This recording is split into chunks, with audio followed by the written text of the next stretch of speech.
Good morning, everyone. My name is Kyle, and I am your church treasurer and finance chair, and I have the honor of doing our stewardship moment for today. I've really appreciated, speaking of our star word for appreciate, being able to reflect upon our church's history over these past 200 years. I think it's very interesting to see the journey that this congregation has been on. The 200th anniversary is something we could have started celebrating a year ago, because it was, in fact, 101 years ago this week that some members from another congregation in the area came and basically allowed these members to form what eventually became First Baptist Church of Bloomington and is now First United Church. But I'm glad we're doing it now.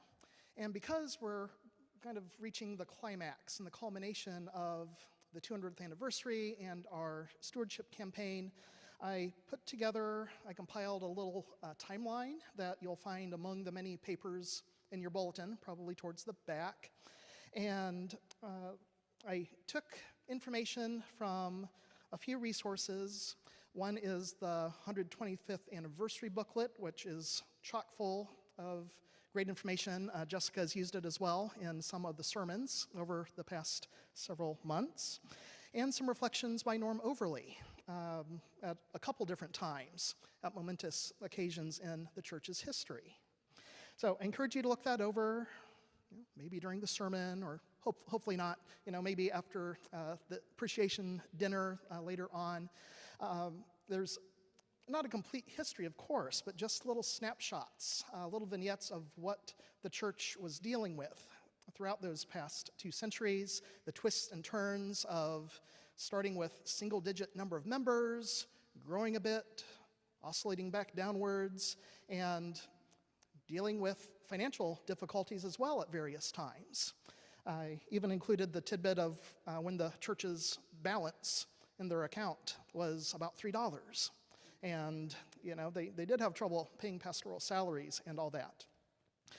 So as you look at those, you might appreciate the mostly nameless individuals, the families, the people that were contributing to the church so it could keep going forward, because if they hadn't, we would not be here, and we would not be, at least in this configuration that we are today.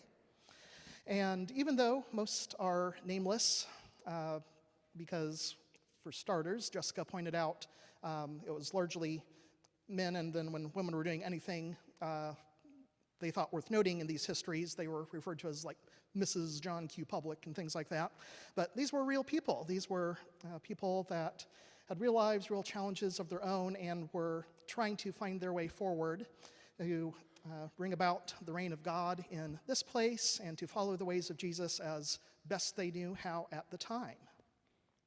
But there is one name that I would like to be sure that we really, really appreciate today. And it's on the back of that timeline towards the bottom, and someone that I'd really like to be sure you know about a little bit if you have not heard the name before, and that name is Jane Hitchcock. Now, Jane was a longtime member of what was First Baptist Church of Bloomington, and that eventually became First United Church. Some of you who have been around the congregation for a number of years knew her and worked with her.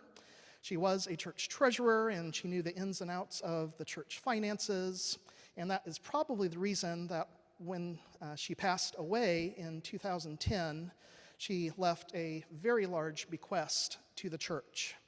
It was about $1.5 million, and it was unrestricted, which meant the church accepted this large donation, and there really weren't any strings attached. It was fun to hear people talk about what strings they thought might be attached, but there was no actual restrictions, and that means the church was able to do with it what it wanted, and as they saw fit, guided by the divine spirit. One of the first things they did upon receipt, you'll see in the timeline, was gave a sort of tithe, gave forward from that large donation to the community kitchen. And that was led in large part by Sam Troxel and some other church leaders at the time. But the remainder went into an investment account. And you hear talked about all the time these days. If you go to church meetings and all that, it's called the Memorial Endowment Fund, and this donation from Jane Hitchcock is by far the largest component of that. And I wanted to be sure you knew about that because Jane Hitchcock's donation is the reason why we are able to be here where we are and do what we're doing, even now here in 2025. I sometimes think about what form we might be in if we didn't have this endowment fund to help fund our budget and to help fund special projects when things happen with our building and all that. One thing that could potentially have happened is we might not even have this building anymore, like so many churches have had to do over the past number of years. You might see at the top of that back page of the timeline, First Baptist Church helped start another Baptist church in town in the McDowell area. And that McDowell Church had a beautiful building off of Adams Street, and they couldn't keep it. As of a few years ago, about a decade ago now, it became a climbing gym. The church still meets, but it is not, it's not where they worship and where they hold their ministries anymore. So I imagine this place sort of, becoming maybe another Walmart or a Chick-fil-A or probably most likely luxury apartments that do not address the affordable housing issues we have here because they cost a few $1,000s a month. Or maybe in order to keep the building, we really wouldn't have any full-time staff. No full-time pastor, maybe having to rely on some part-time people, volunteer music staff, maybe even a very part-time office worker, and that being it. Really, really limiting what we could do in order to minister to both our people within the congregation as well as to the city and the world beyond. So I really just encourage you to think about these sorts of things. And I know that most of us, if any of us, will ever be in the position that Jane was to leave such a sizable donation and to have such a huge impact with one gift. But I hope it encourages us to think about what we can do, along with the so many other individuals unnamed who gave sacrificially and gave in ways that really made a difference.